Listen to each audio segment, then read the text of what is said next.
Hello, welcome to the handover video for the Honda E. So this Honda E is the advanced version, so that's the top of the range with 17-inch alloy wheels. So I'm just going to take you through the general controls of the car. So to begin with, you have your key with your unlock and lock. Also there's a button there which opens your charge flap on the front there. So when you do that, it automatically opens and allows you to charge the vehicle from there.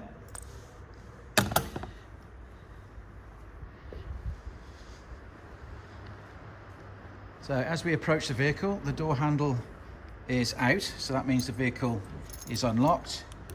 And when you lock it, the door handle goes in and the indicators do flash. So, and then all you do is you pull the handle out towards you and that opens the car. So first things first is seat operation.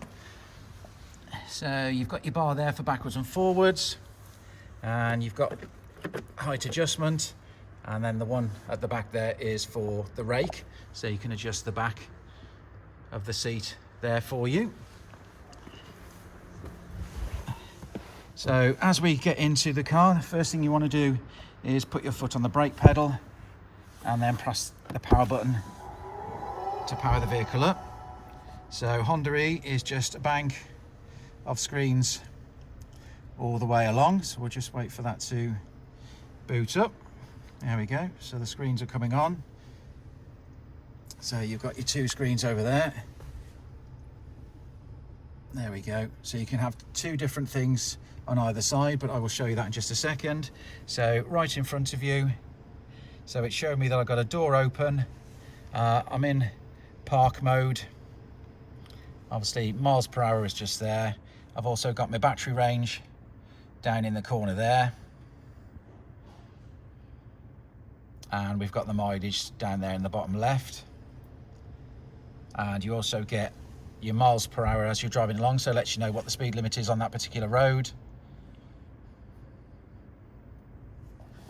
So just behind here, if I can just show you here, so you've got your indicators, so which notifies you just up on the screen there. Also you've got your headlights. So you've got automatic headlight mode, so when that is set, your lights will come on and off depending on the light outside. But you have also got manual operation if you want to do it yourself, but generally you just leave it in auto and then you can do the dazzle and the dip as and when you need it. And then also you've got your fog lights just on the inner one on there. And then on the other side, if I can sort of show you there we go. So that is your windscreen wipers. So again, your first click down will be your rain sensitive mode. So when you knock it down once, if it rains, they will start swiping automatically for you. So for instance, if it's heavy rain and you're going past a lorry on the motorway and you get the spray, the wipers will automatically sweep that away for you in automatic mode. But again, you have the normal manual modes if you want to do it as well. There is a sensitivity mode on it, so you can adjust the sensitivity of the wipers on there for you as well. On the steering wheel, so this mainly is for your radio or whatever you're listening to. So you've got your volume controls, you've got voice activation for your phone, changing your radio stations. This bit in the middle here is your onboard computer, so that will change various bits and pieces on there. So if you want telephone information, sat nav information, speed limiter, who's got their seat belts on. You've also got your lane assist. So just on here, you can actually switch off some of your safety features. So one turns off your lane assist. So that is the one that notifies you if you're drifting over the white lines. Sorry, I'll just go back onto that one. Then you've got your brake assist, blind spot. So you've got various information there to turn them off if you want to. Generally, you don't need to because they're there for a reason. They're safety features, but you can turn them off. So that scrolls through your onboard computer on there. So the one with the fuel symbol, so that lets you know how many miles you've got left on your charge. So there's various information on there that you can scroll through. On the other side of the steering wheel, you've got heated steering wheel. You've got cruise control, so that's mainly all your cruise control, adaptive cruise and lane assist on there for you. So you can adjust the speed of your cruise control, all from those buttons on there. So just to the middle, you've got your heater controls, self-explanatory. So you've got your air conditioning and your different modes on there. Just turn your dial for the heater. It also comes up on the screen and lets you know what you're doing, so you don't have to look down. And then you've got your fan speed operation. Again, lets you know on the screen what you're setting on there. And then just in the corner here are your heated seats. So you've got 3 different heat modes on your seats. Again, on the screen there, tells you what level you're setting it at. Just below that, under there, you have got a 3-pin plug. So you also got HDMI connection and your USB connections. So your mobile phone can be stored in there as you're charging up.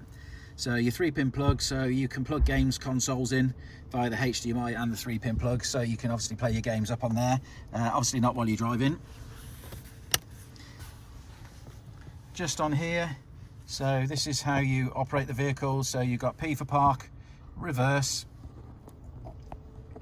So reverse, you just pull back for reverse, and then you automatically get your 360 camera and your rear camera come on straight away for you. Back into park, and then you've got your neutral and your drive button. So press the drive button, it highlights green to say that it's activated.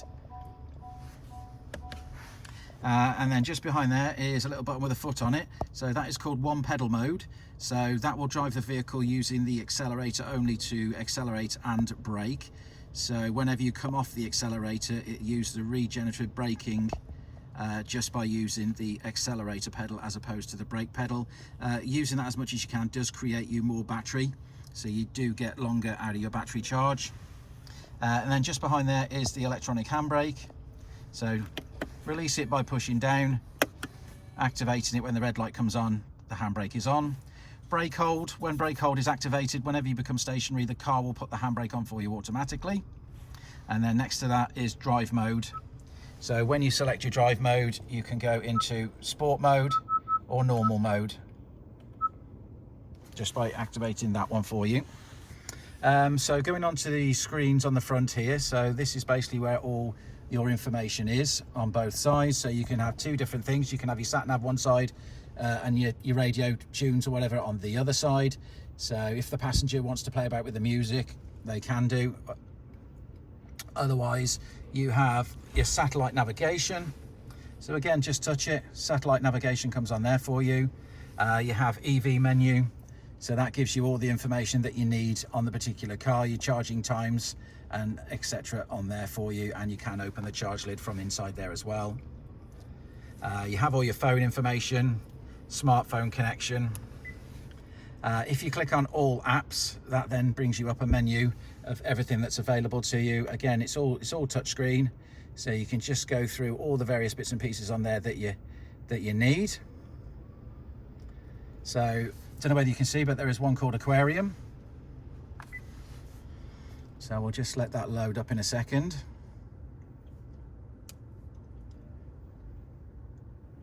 There we go. So if you get bored while you're stationary waiting for somebody, you can watch the fish, and if you touch the screen, you can actually feed the fish. So on both screens there for you, something a bit different. So we just get that. Now, so I've just pressed a button and I've moved the sat-nav screen to the other side. So depending on what you want to do, you can switch screens. So if you've got something on this side,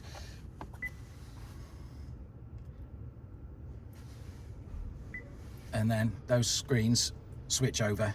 So depending on what you want to do. So if the passenger wants to look at the sat-nav as you're driving and you want to do the music, you can just switch it round. One thing on these cars is the door mirrors, which are video cameras. I don't know whether you can see, but they are actually, we're in a white room with a white car, so it's difficult to see, but your door mirrors are just there. So if I open that, you can just see the door handle there on there. So the cameras on the outside do have a protective film on them to protect them from the weather.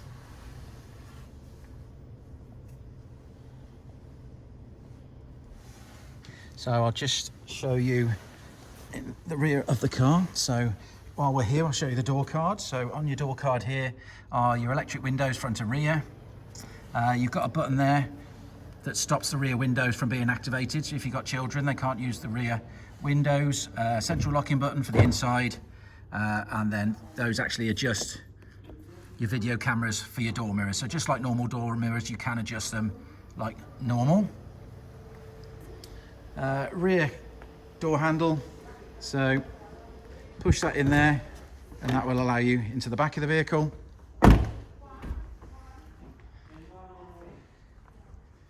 So around the back of the vehicle, so to open the boot is just in here, little button, and then that allows you into the back.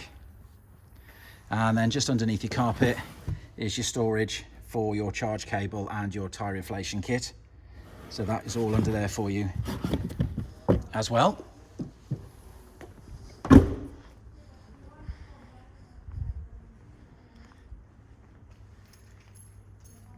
So I'll just show you the cameras. So those are your cameras for your door mirrors. And then the vehicle is still open because the door handles are out.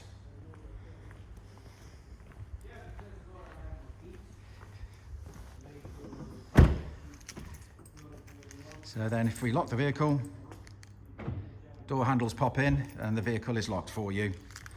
So I hope you found this handover video useful. If there is anything you need, you can always contact us. Thank you very much.